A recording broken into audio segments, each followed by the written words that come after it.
Lights, camera, action. Okay, we have the lights, we have the bookcase, we have the CDs, we have goth attire. There's a lamp in the background, but that's fine. And yeah, we're ready to go. Hello one, hello all, it is the gothiest ghost of them all, Caspa in the flesh, and it's time for an album review of Feeble Little Horse, Girl with Fish.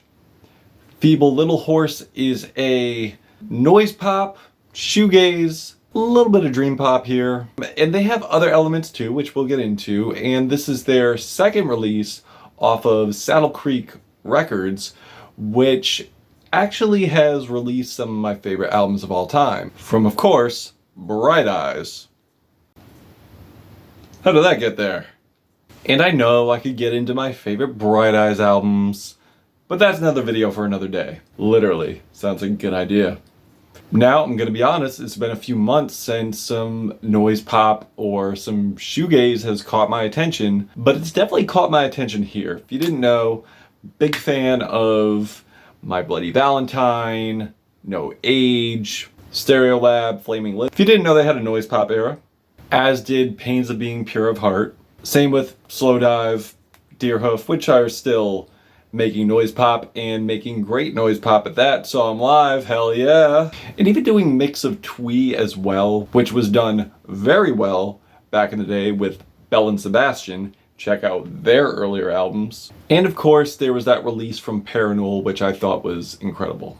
Now, the reason I'm stating these albums is to basically put in context and put in reference the albums that have basically raised the bar and added new stuff within the genre. Now, what reeled me in here was the sweet vocals, the fuzzy production, and how colorful it was as well. Which, how intoxicating this album is, and how fuzzy it is, how distorted it is, it also reminds me of My Bloody Valentine. How did that get there? With also providing the hypnotic grungy flavor of Smashing Pumpkins. Unfortunately, I don't own a solid copy of a Smashing Pumpkins album. I'll get one. Now, although I said this thing is sweet and melodic, it may not be the sweet and melodic that's going to appeal to everyone. Not everyone enjoys the feedback of distortion when it comes to music.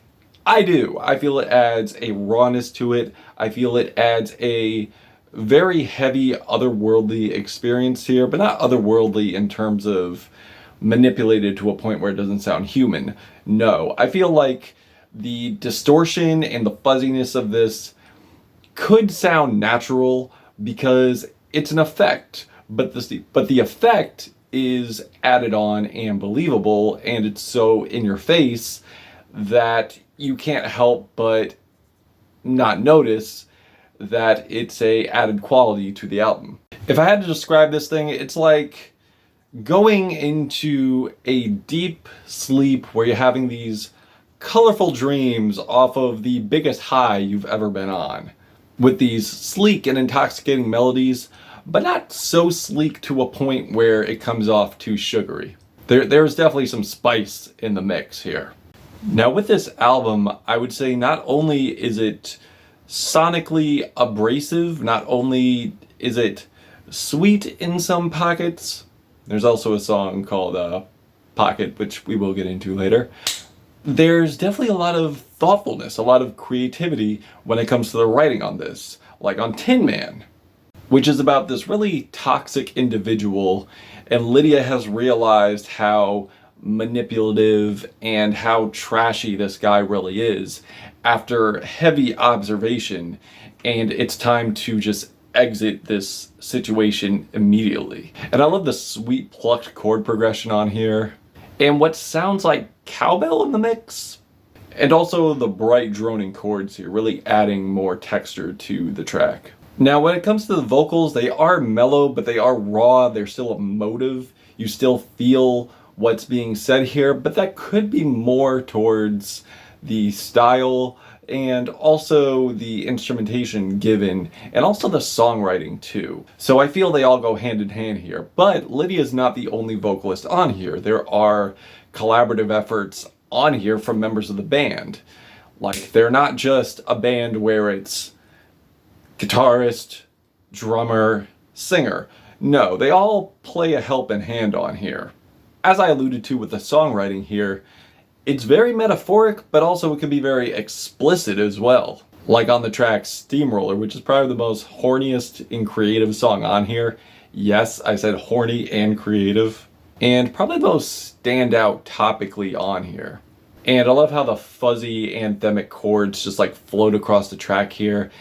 It kind of sounds like vocals a little bit, so I can't really tell if it's like guitar with effects on it creating a singing like voice or it is a singing voice. It's very mind-bending, honestly. And the lyrics here, like, threw in the towel, I'm tired of baking. I'm the only one who sees me naked. Wet bed sheets, she bled from the pressure. Plastic Catholic priest, watching from the dresser. My God. So after a few listens, you realize this is definitely a self-pleasure song. And the steamroller she's referring to is something that would assist her in that department.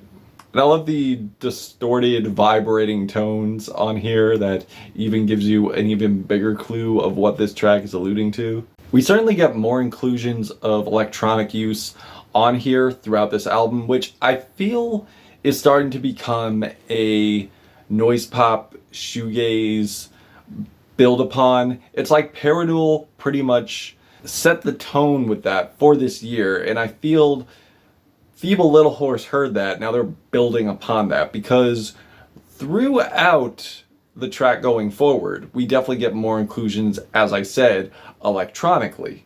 Like the song Paces, which has this manipulated effect on the guitar strumming and these warped chord loops on the guitar in a repetitious fashion, and I love the chimey keys in between the guitar breaks.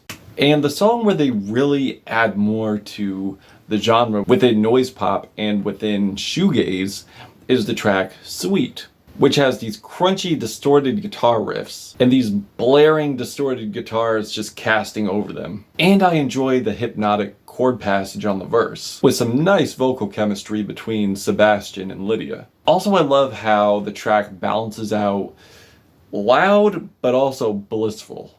And as I mentioned before, I feel the standout game changer here is the breakbeats before we get hit with the last hook. The song Slide has these beautifully glitchy fragmented keys that in a way remind me of Postal Service. I don't have a Postal Service CD yet. I will get one though. And there's definitely more of an electronic inclusion here, definitely complementing the heavy distorted guitar line on the hook. And I love the progression of the keys too, as it goes from fragmented to bubbly. The song Healing has like these gentle, sparkling strumming going on here with the violent, sudden strumming at the end. I honestly hope no guitars were harmed in the making of this album. The song Pocket probably has the most catchy and fun hook on here. Do you wanna be in my pocket? Do you wanna be in my pocket? The hook is very playful, it's very fun, it's very flirty. But as you listen to the track, you start to realize this isn't a very fun or flirty song when it comes to the substance of the nature that is going on here. And also, I love the energetic poem we get here, the angular vocals that are applied in the background, with these wretch screams on the back end, which probably is the most unexpected ending to a track that's on here. With these heavy distorted guitars going along with it, along with these linear melodies providing a bright, beautiful melody to go along with it. The song Station has this beautifully strummed chord progression with these distorted strums of acoustic guitar. It's very dreamy, it's very blissful, and I love the heavy build-up here with the bustling display of instrumentation at the end. The closer here, Heavy Water, I imagine the Heavy Water to be like these certain events that are troublesome, hard to handle, but you find a way to handle them anyway. But what sells it for me is basically the wall of distortion here that I believe simplifies the heavy water that they're referring to. And a great way to close out the album as well. Now, if I have some gripes, it would be the opener, but to me, I feel Heaven could have been better. It's not as colorful, it's not as well developed, and kind of results in a snooze and pretty much just fades out without the big impact that you would want on here. But aside from that, I love this album. I think it's very forward thinking. I think it's very innovative when it comes to the lyrics, when it comes to the production, definitely adding a touch to make the instrumentation more impactful. Definitely adding more effects, but not adding too much so that way it doesn't come off as fake. Also bring a lot of creativity to the topics with some great catchy melodies on here. And again, adding more to the shoegaze noise pop genre. And I'm just curious what they're going to do next while they made this big of a splash in a short amount of time. This thing is under half an hour. And I'm honestly looking forward to what they do next. I'm feeling a 4.5 out of 5 on this. But if you've given this a listen, what did you think of it? Did you love it? Did you hate it? Why'd you hate it? And why'd you love it too? Caspa, Gothic Ghost, Feeble Little Horse, Girl with Fish, till we meet again.